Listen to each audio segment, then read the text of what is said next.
Hello, the senior candidates. Welcome to Educate. Let us do rural settlement patterns.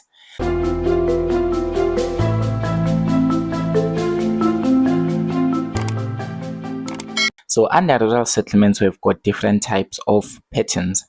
When I'm talking about the pattern of a settlement or the pattern of a rural settlement particularly, we are talking about whether farmsteads are closely grouped or not. Okay, we want to see, remember in our previous video, we talked about farmsteads and we said that those are just single farms.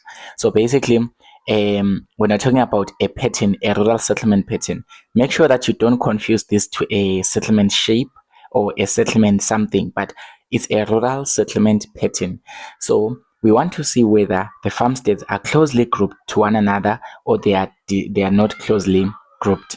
Okay, so if we look at this first diagram here, you have got this, and if we look at the second diagram, you have got that. What is the difference here between this figure 1 and this figure 2?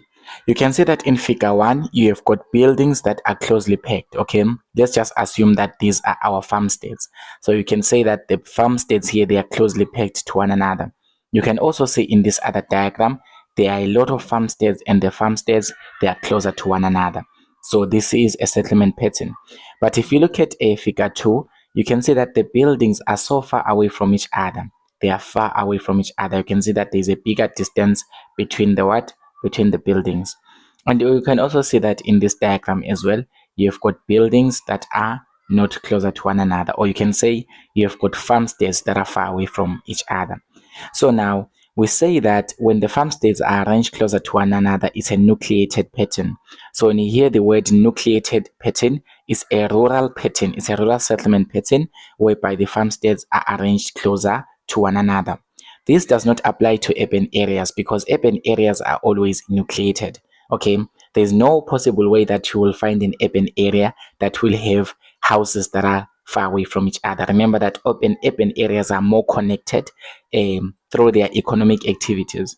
You're gonna see businesses, you're gonna see roads, cars, and everything. So we don't apply these settlement patterns to urban areas, but we focus more on the rural areas. Hence, we call them rural settlement patterns. So the nucleated pattern, basically, it is pattern number 1, whereby the buildings or the farmsteads are arranged close to one another. Whereas the dispersed pattern, it is a figure number 2. Figure number 2, whereby the buildings are far away from each other. All right. So what's most important here, it is to know the advantage and disadvantages of having a nucleated rural pattern as well as a dispersed pattern. Is it okay to live far away from each other? Is it okay to live closer to one another? Okay, so you decide what you want. Maybe in the next couple of years, you want to build your house. You decide if you want to be in a densely populated area, or do you want to be somewhere that is dispersed. So now here, let's look at the advantages and the disadvantages of this rural settlement pattern. So now let us look at the nucleated. So the first one is the nucleated rural settlement. It has got its advantages. When people, remember nucleated, the people are grouped closer to one another. Basically, the farmsteads are arranged closer to one another. And remember that people are living in those farmsteads. They're living in those huts and buildings, okay? So basically, it is an advantage because there's more interaction with people. You probably don't get bored there. You probably don't get bored because there are a lot of people. For example, in a village, remember I said that in a village we've got farmsteads that are closely packed, or they are grouped closer to one another. So these are farmsteads that are grouped closer to one another. So farmsteads basically that are grouped closer to one another, they've got a lot of people there and they're always making noise and whatnot. So you'll basically have more interaction. It's an advantage. You'll have a better social life there.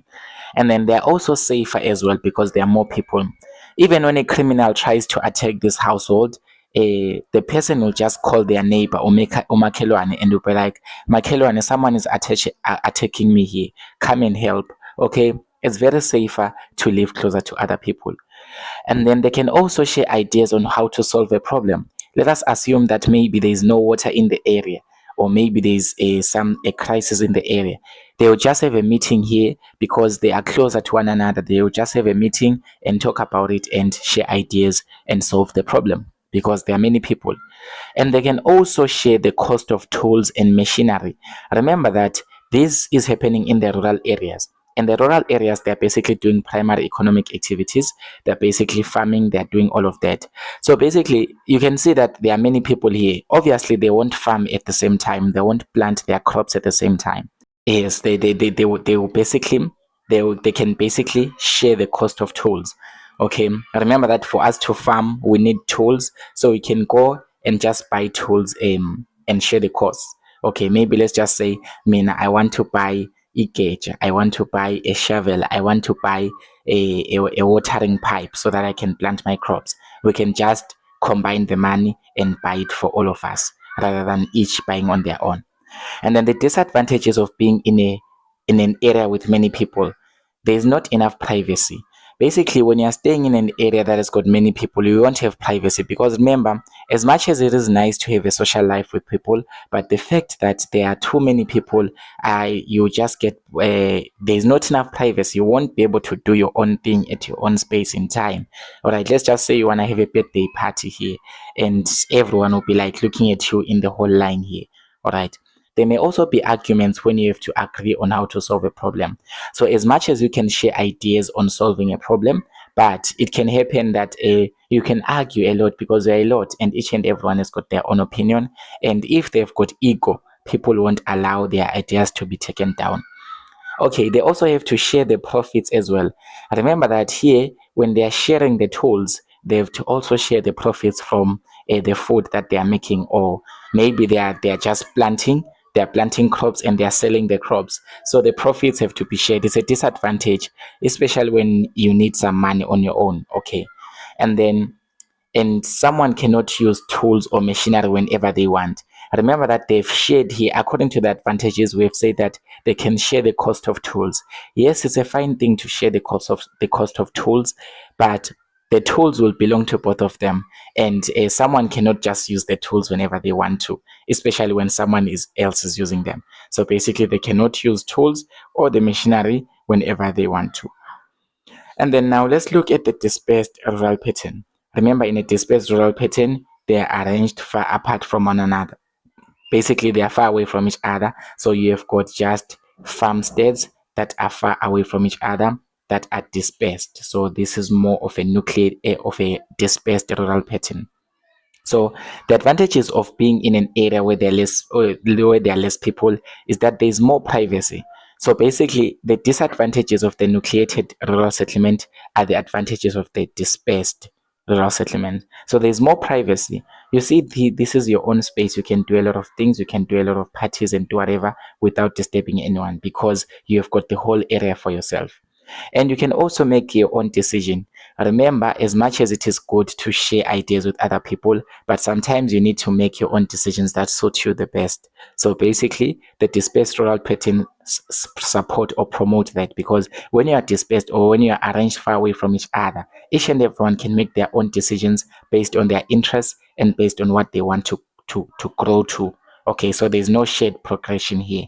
Everything is on your own. And all the profit is also yours as well.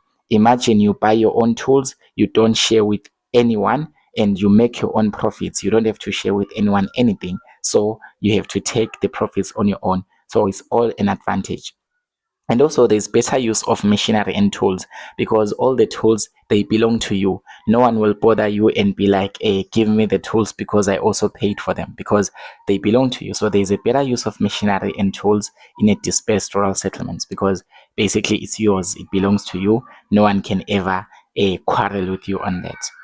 And then the disadvantages of a dispersed or a pattern whereby people are far away from each other or the farmsteads are far away from each other. There is not enough interaction with people. Remember, the advantages of a nucleated rural settlement was that there's more social life, there's more interaction. Okay, there's more interaction. But for a dispersed rural pattern, there's not enough interaction. I mean, you are alone here. Maybe you probably get bored and whatnot. And the other thing, it is not safe. Okay, just link the advantages of a nucleated pattern to a disadvantages of a dispersed pattern. So they go opposite to one another since they're different as well. Okay, so basically, it is not as safe as it is far from other people. Imagine a criminal attacks you and you are here. This is maybe somewhere around 2 kilometers away. The next farmstead is around 2 kilometers away. How are you going to call for help?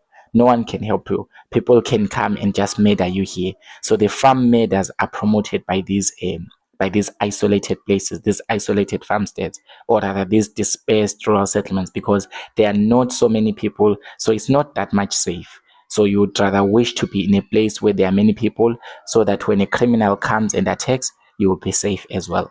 And you also have to pay all the costs by yourself. It can be a disadvantage, because remember, you might not have enough money to be able to pay for the cost of tools.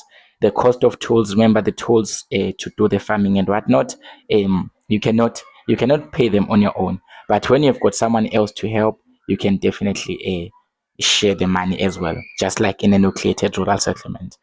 And then another disadvantage for a dispersed settlement is that it is difficult to share ideas when you have a problem. So as much as it is good to share, to make your own decision, you might need other people to help you to see how to make the right decision. All right, so it's a disadvantage for dispersed rural settlements, because in dispersed rural settlements, you don't have anyone to share ideas with, because you are just isolated, you are just on your own. Who are you? Who are you gonna share ideas with to be like, yeah, I was thinking of this. Do you think it's the right idea? No one can advise you. Your own decisions that you can make will have the consequences that can probably haunt you the rest of your life. So now decide, do you want to stay in a nucleated rural settlement or in a dispersed rural settlement? Comment down below, great helps, since this is the beginning of your life after matric.